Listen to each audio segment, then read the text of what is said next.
day 965 of the Trump administration, September 11th, 2019. That makes it the 18th anniversary of the largest loss of life on U.S. soil since the Battle of Antietam in the Civil War, and the day that launched our longest war, still ongoing tonight.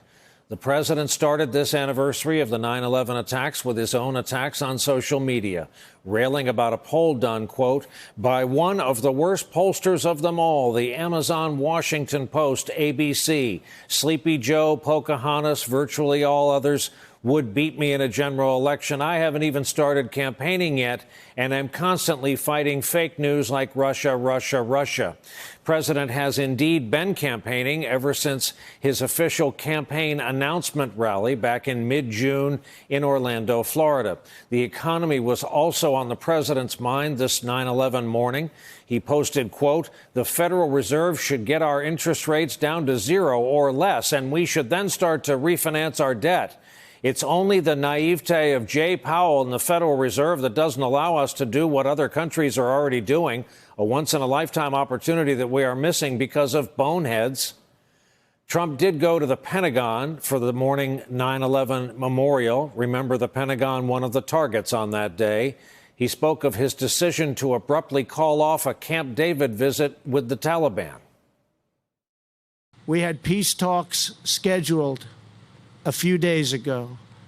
I called them off when I learned that they had killed a great American soldier from Puerto Rico and 11 other innocent people. They thought they would use this attack to show strength, but actually what they showed is unrelenting weakness. And if for any reason they come back to our country, we will go wherever they are and use power the likes of which the United States has never used before.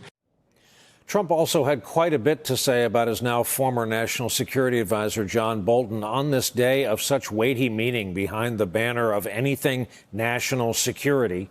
Trump used an Oval Office event to announce plans to ban the sale of flavored e-cigarettes to defend the departure of John Bolton.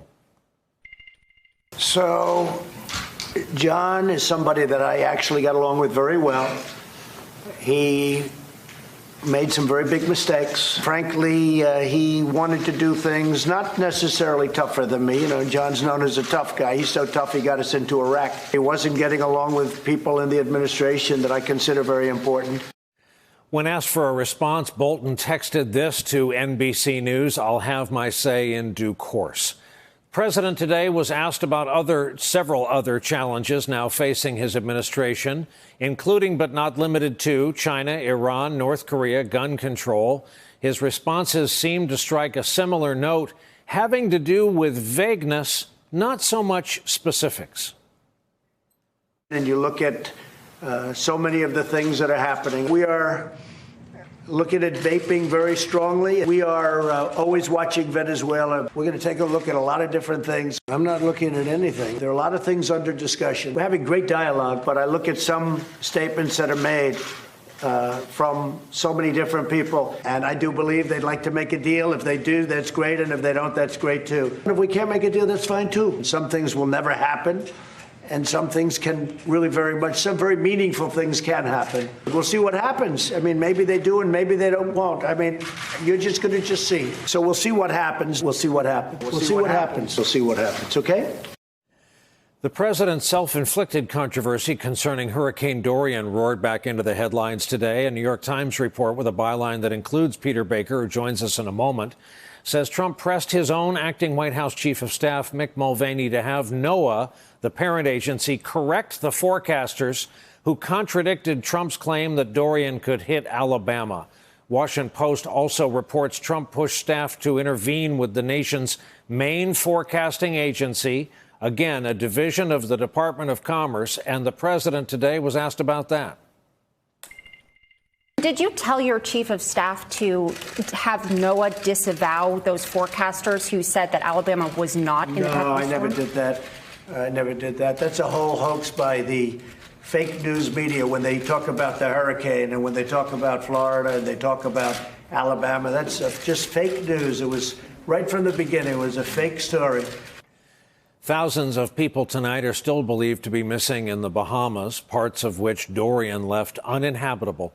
Today, NBC News learned the Trump White House has decided not to give temporary protected status to Bahama residents who survived the storm. It means they can come to the U.S. temporarily only if they have the right travel documents, but they won't be granted work permits once they're here. 1,500 victims of Dorian have so far come to our country. Many others, remember, have lost their passports along with all of the rest of their shelter and belongings. There was also what's being called a major win for Trump today on immigration, the Supreme Court allowing his administration to refuse to consider a request for asylum from anybody who fails to apply for it in another country after leaving home, but before coming here to the United States. Hey there, I'm Chris Hayes from MSNBC. Thanks for watching MSNBC on YouTube. If you want to keep up to date with the videos we're putting out, you can click subscribe just below me or click over on this list to see lots of other great videos.